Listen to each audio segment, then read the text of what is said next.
Good morning. It's Saturday morning here in Chile, just past midnight in Australia. Saturday morning here, Santiago, overcast, and we would like to sort of welcome Admiral Noonan to Chile. Thank you for coming here to visiting us, together with Juan Paulo Toro of Athenalab, myself, Richard Kuyumjan of the Athenalab board. We welcome you to Chile. As we were mentioning before, Australia and Chile have strong links that need to sort of be developed further. We are Southern Hemisphere countries. You are sort of we are Pacific countries, although we're sort of on the two sort of different sort of points of the Pacific. But as I once mentioned, Australia, New Zealand, Chile should be the owners of the South Pacific. Yeah. So Admiral, nice to have you here. Thank you for giving us some time, and Juan Paulo Toro will kick off with some questions. Thank you. Thank you, Richard, and Juan Paulo, thank you very much for the opportunity to be here and to speak with Athenalab today. I've had a wonderful 4-day visit to Chile. It's my second visit here as the Chief of Navy, and on this particular visit I've had an opportunity to learn so much more, not just about the country, and not just about the Navy, but the people and your way of life. It's been wonderful, so thank you for this opportunity today. Thank you, Admiral. It's an honor for us and a great opportunity to talk about your country, our country, and the Indo-Pacific, of course. Indeed. Let me start with this question about the Indo-Pacific. Used to be a quiet place to trade between countries, but now it seems more complicated. What are the main threats observed by your Navy in the area, and what the Royal Australian Navy is doing to confront them? No, thanks, Juan Paulo. You're absolutely right. It's a very dynamic region, the Indo-Pacific. It has evolved significantly in the last 20 years and most notably in the last 10 years. And we view it through the lens of a very dynamic, very prosperous, but increasingly competitive environment. We see 50% of the world's population in the region. There's growing militarisation. 7 of the 10 standing armies of the world are in the region. 5 nuclear countries are in that region. And you also have growing prosperity. 3 of the largest economies are in the Indo-Pacific, but you've also got 10 of the poorest. So there is a great disparity across the region in terms of the economic prosperity, the growing competition, and ultimately the growing militarisation of the region. And so for Australia, as we border 3 oceans to the east and to the south and to the west, but also looking north into Southeast and Northeast Asia, it's a particularly important region for us. And in terms of the Navy's interests, we have got growing responsibilities to provide support, particularly in the Southwest Pacific, to those Southwest Pacific countries that are faced by climate change. They're faced by security challenges in the maritime environment in particular. And as we look at the great power competition that is increasingly evident between the US and China, we have to be very attuned and very ready to help shape the environment that we work in. We need to be prepared to deter action that is not in accordance with the international rules-based order, and ultimately, if we need to respond, the Australian Navy needs to be ready to respond with the full suite of capabilities that you'd expect from a medium-sized Navy. Thank you, Admiral. So one of the things that I would like to ask you is why would Chile and Australia why should they work together in the Pacific, and how do we do to bring that idea of two countries that are pretty far apart should get able to do so? And are you sort of familiar with the concept of corner partners? I would like if you want to sort of could develop that idea. Yeah, no, thank you, Richard. I think that the commonality that we share in our people and our way of life, our belief systems, our values, and importantly our commitments to regional security, more broadly across the Pacific, and ultimately global security.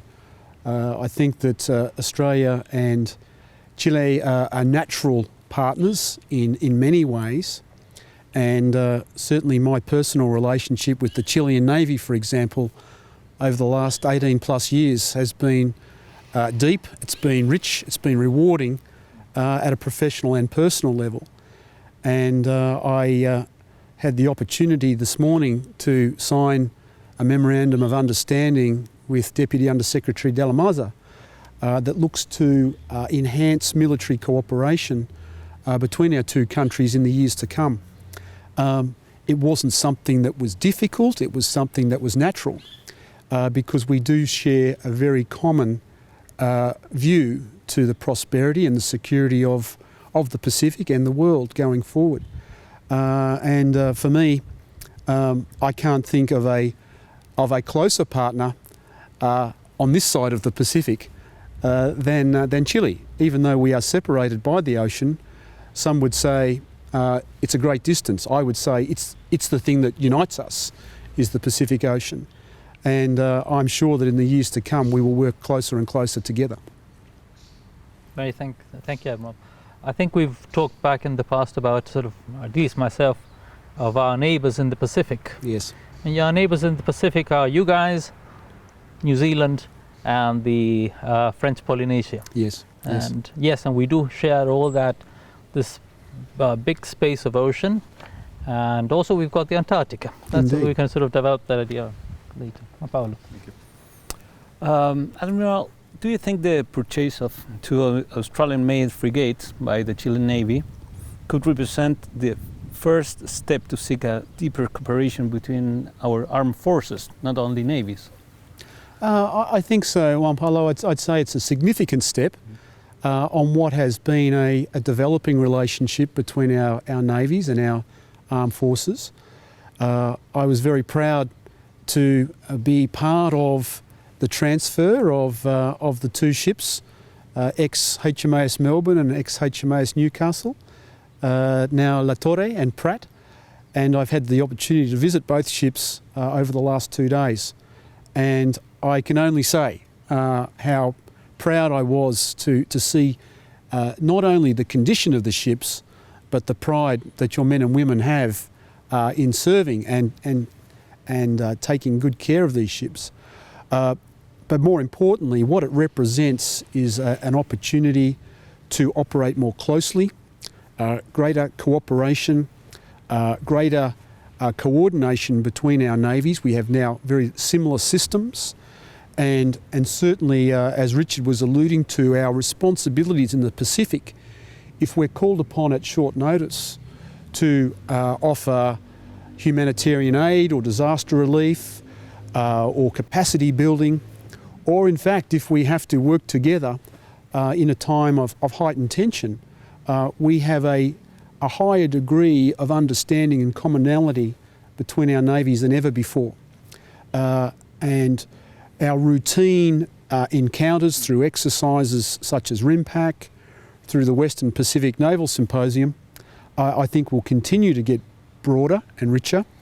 And coming to Richard's point, I can see an opportunity for us to talk about an Eastern Pacific Naval Symposium as we share some of these like-minded ideas and concepts that I know is very important for our countries, but more importantly, the way that we can develop deeper trust and understanding across the Pacific. Thank you. Chile has recently chosen Australia as a landing point for a fiber optic cable that would connect South America with Asia. What do you see the security implications for Australia and Chile of this type of developments? Well, I think having a strong fibre network and connectivity between our countries is a vital step in terms of ensuring that we've got clearer and more reliable communications. In terms of what that means going forward, I'm sure that we'll see greater opportunity for economic benefit. And while the fibre cable is one of many, it's an important one and an important step between our countries. And while we have national institutions in the telecommunications arena that ultimately have responsibility for the laying and the upkeep, from a security perspective, we've got a mutual obligation to ensure that that link is made and is secure and is reliable. And I think that it will be something that we will pay very close attention to into the future. I see it as a vital link between our countries. Thank you. Yep. Juan Pablo? Let's talk about the Antarctica. Okay. Richard mentioned Antarctica. So, like Chile, Australia claims parts of Antarctica, huge one. Mm. How does your country observe the changes that are taking place in this continent as a result of the climate change and the increasing presence of factors of such as China, for example? No, thank you, Juan Paulo. The Antarctic is very important to not just Australia, not just to Chile, but to many countries in the scientific and exploration arena. We don't have overlapping claims, which is Good news. something that is great for us to look at. But I think in terms of understanding that environment, we have much to learn. The Australian Antarctic Division is responsible for leading Australia's research efforts in the Antarctic. And while the Australian Defence Force does play a role in terms of support, we have logistic support flights, we do have search and rescue capabilities, but we are not regular visitors to Antarctica. Certainly my Navy does not regularly deploy deep into the Southern Ocean, but we do have men and women who deploy as part of the Australian Antarctic Division who provide hydrographic support and research support. We are looking to invest more heavily into our Australian bases in the Antarctic, and an exciting development will be an all-weather, all-purpose, all-year runway, which the Australian Antarctic Division will lead, and that will give greater access to research to all of us. And I think that as we look to those that have further interest, you mentioned China, we all need to be very mindful and very committed to the Antarctic Treaty System, in which we are all committed, including China being a signatory, to ensuring that it's a peaceful place used for exploration and research. So I think going forward, there's great opportunity for Australia and Chile to learn more about that environment.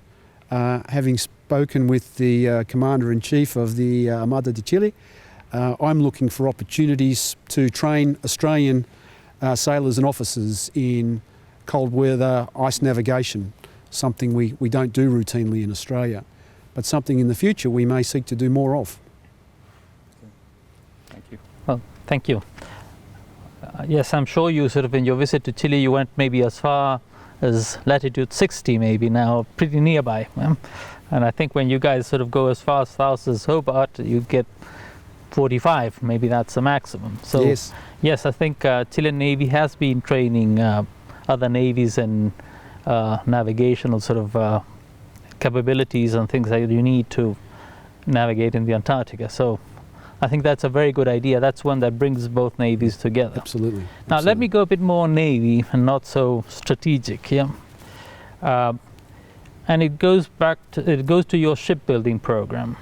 What could you tell are the benefits for the Navy and the country, and also how did the Australian Navy get to sell the idea to the politicians? That's Thanks very much, Richard. And clearly it's a very exciting time in Australia in terms of our shipbuilding.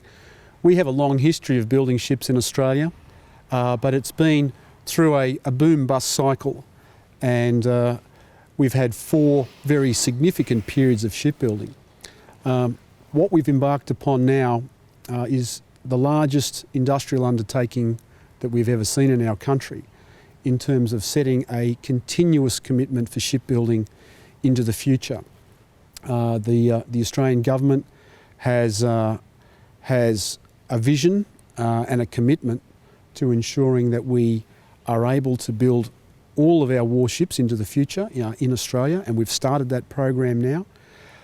It's great from an economic perspective. It employs directly, we'll see the best part of 5,000 Australians employed in shipbuilding, and the supporting defence industry and small to medium enterprise businesses will account for about 25,000 jobs across Australia. For me, the ability to have strong and capable warships built in Australia is very important. And as we've seen through the COVID pandemic, supply chains around the world have been affected. And having a strong Indigenous assured supply chain, both in terms of production but also sustainment, is something that I find very exciting into the future.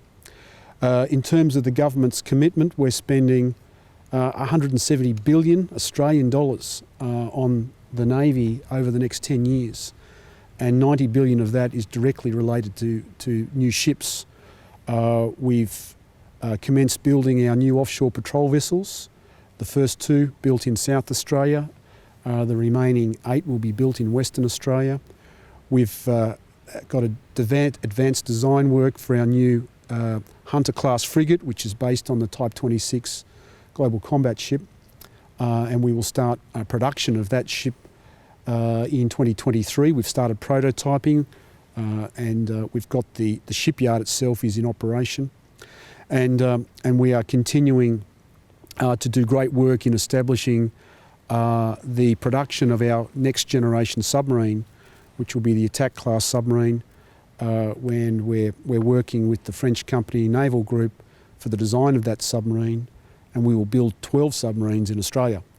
So it's very exciting, and I know as I look to what this means for the future, this is the biggest recapitalisation of the Australian Navy since World War II, and we will have a very capable, reliable and potent Navy at a time when the world is an uncertain place. And it will be very important for Australia and our government to be able to demonstrate that we do have a very capable defence force, and increasingly so that will be exercised through our naval power. Thank you. We've got some more questions, don't worry. Typical sort of questions I'm sure you people have come up before with. Aircraft carriers, nuclear submarines. What's your view on that? In terms of aircraft carriers, Richard, I can't see us going back to an era where we have aircraft carriers in our Navy. We decommissioned our last aircraft carrier, HMAS Melbourne, in 1982, but the technologies and the capabilities since then have evolved very significantly.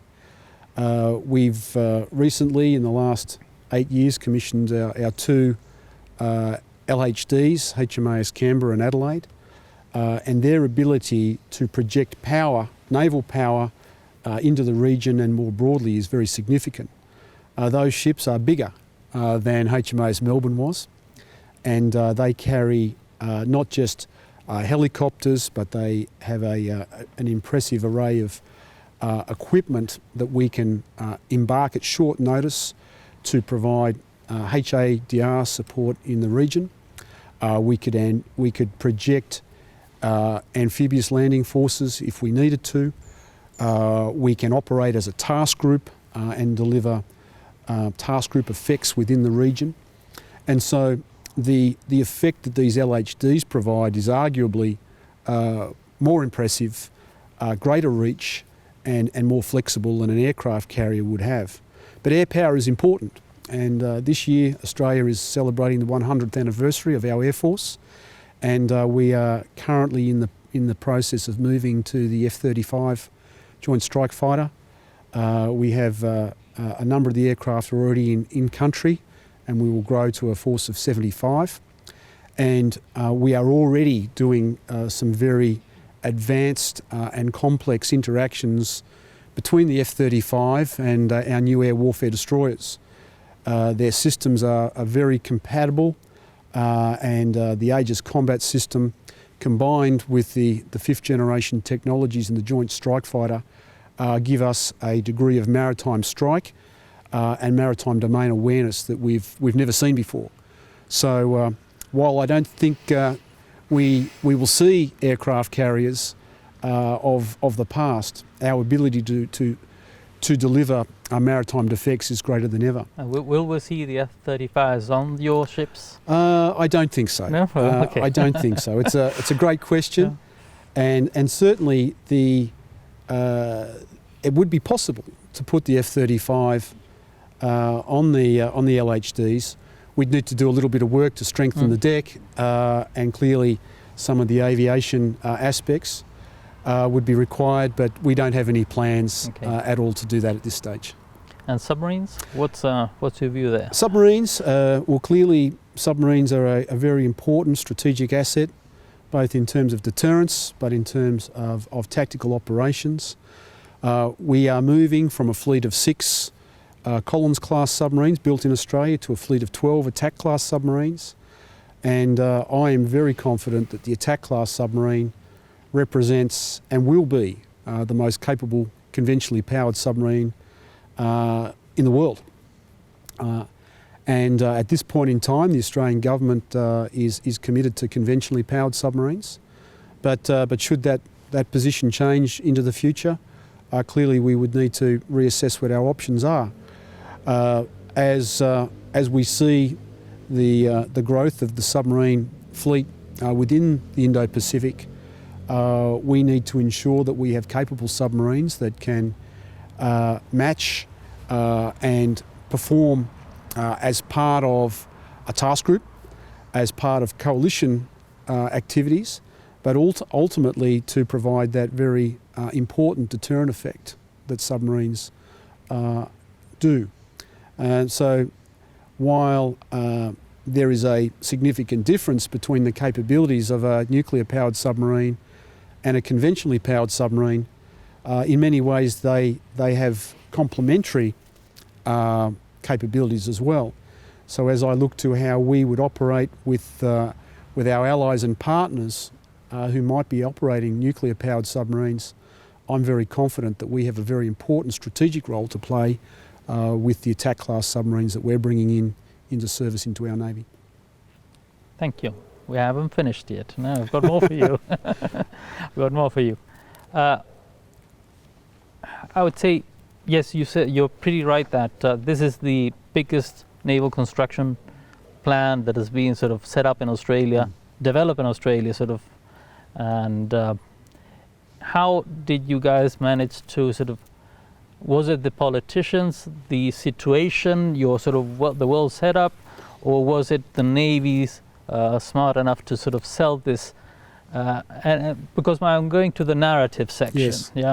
At least here in Chile, a good part of the efforts done in the recent years is, I would say, develop a new narrative or improve your narrative, because sailors have got a problem. They live at sea; they don't live at land. Yes. And how do you connect with your sort of national establishment, your politicians, to get this bigger Navy and get them to understand I would say, your maritime problem? Yeah, look, that's it's a deep question, Richard, and we could talk for hours about it. But you're absolutely right about the strategic narrative. The Australian Defence Force structure is absolutely based on the analysis that we did of the strategic environment. In 2016, we released a Defence White Paper which flagged the increasing competition in the maritime domain in Southeast and Northeast Asia. And it's through that lens that we started to think and plan for a larger Navy capability. In 2020, the Prime Minister released a Defence Strategic Update, which in itself is quite unusual. Typically, a white paper runs every 10 years. But what we saw was that the rate of change in our region and the strategic environment had changed so significantly in a 4-year period that we needed to reassess that narrative.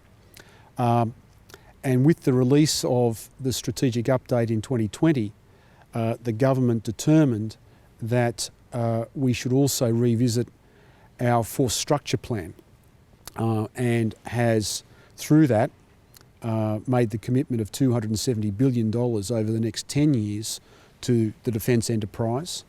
And as I mentioned earlier, 170 million of that to Navy, in recognition of the strategic importance, both in terms of shaping that environment through strong naval power, and being able to deter aggression if that was to be a scenario that we were to face, and ultimately to respond.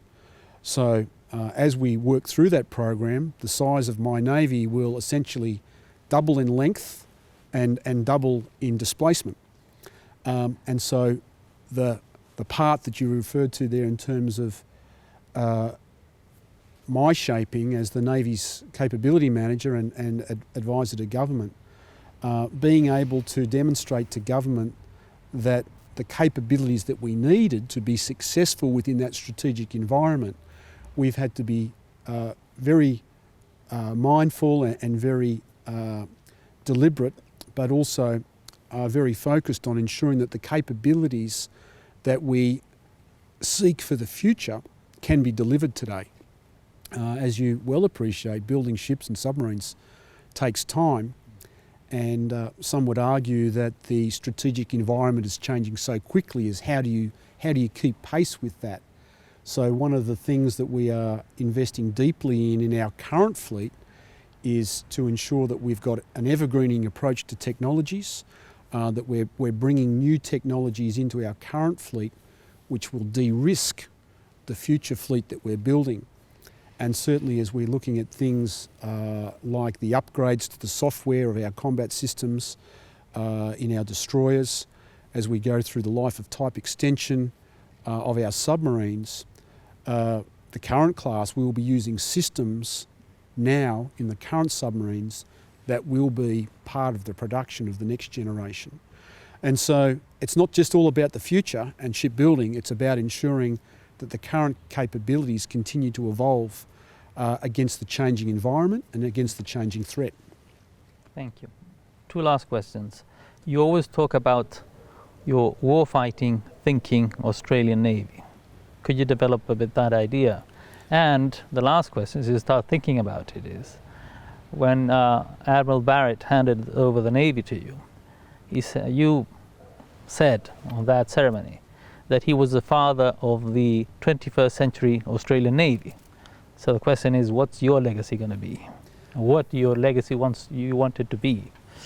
Thanks, Richard. And I think that the work that Admiral Tim Barrett did in terms of the vision of what our Navy needed to look like into the 2030s and beyond absolutely laid the foundation.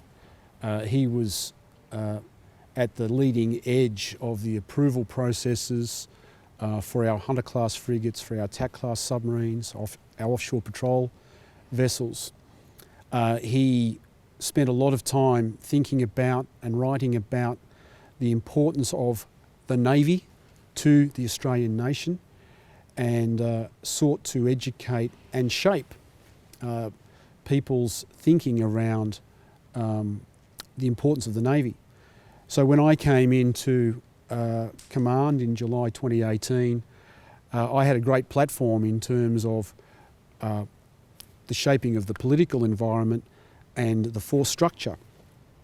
But my legacy, my role has been to deliver on those thinkings and thoughts that Tim had, and that's always where the proof is in the pudding. You need to be able to deliver on great ideas and plans, and I think so far we're doing very well in the ship construction, and that future force. It's becoming a closer reality every day. But for me, the importance of my period as the Chief of Navy is about ensuring that the people are available, trained and prepared to operate that future fleet. And I've been delighted that during my tenure thus far we've seen a growth in our Navy of close to 2,000 people. We've seen a tremendous rate of retention in our Navy, the best ever in the history of our Navy. And through that lens, I seek to continue to grow a strong Navy people platform in order to take delivery, set to work, and if necessary, fight that fleet that Tim envisaged. So when I talk about the thinking, fighting Australian Navy, I look at it through the lens of the hardware is important, but the hardware is nothing without good sailors and officers who can think and who can adapt and who are resilient. And ultimately, I see that as our competitive edge in a very competitive environment. It's about the people, because they will adapt far more quickly than any of the hardware that we might deliver. The fighting aspect is absolutely central to why navies exist. And I look at it through the lens of the investment the Australian government is making in our Navy. And that's all about. It's all about national defence, it's all about maritime security, and it's about protecting our way of life. While I hope that we never have to fight. The reality is, if we do have to fight, we need to be prepared, and we need to have a very capable Navy. And then ultimately the Australian Navy, that is who we are. We are a direct representation of our society, of our history, and of our hopes and dreams for the future. So we have a very unique identity, and I'm very proud that we have a very strong friendship and very strong international relations around the world, as demonstrated by my visit here to Chile. And I'm very proud of the way that my men and women represent our country, both as sailors and as ambassadors, because ultimately it's through the people-to-people links that we establish trust and confidence and true understanding. And I think that if we're successful in that part, we don't need to do too much of the fighting Navy stuff. So the thinking Navy, the Australian Navy, I would hope is the legacy I can leave. Thank you, Admiral. I think before we finish, I think the invitation now, at least from the perspective of Chile and Australia, is to work on the thinking between the two navies, Yes. on the Yes. training between the two navies, apart from sort of other than RIMPAC. Yes. And as you well mentioned, sort of training you guys here in the south of Chile is a good idea, but also training the fighting. Yes. Yes. So that eventually Chilean and Australian Navy that have common interest in the Eastern Pacific, because we both trade heavily Yes. with that part of the world, Absolutely. can work together. Mm. And so thank you, Admiral. Thank you for coming here. Thank you for your time. And thank you for sort of explaining your way of thinking and your ideas for the Australian Navy. Thank you very much. This has been a pleasure to talk to you. Thank you, Richard. Thank you, Wampala. It's been a pleasure for me and a privilege for me to spend time here in this wonderful country, but also to bring our two navies even closer together. And my personal thanks to Admiral Julio Leiva for his leadership over the last 4 years as your Commander-in-Chief of the Armada de Chile. I know that he will shortly retire from that position, and I wish him all the very best for the future. Thank you. Thank you very much.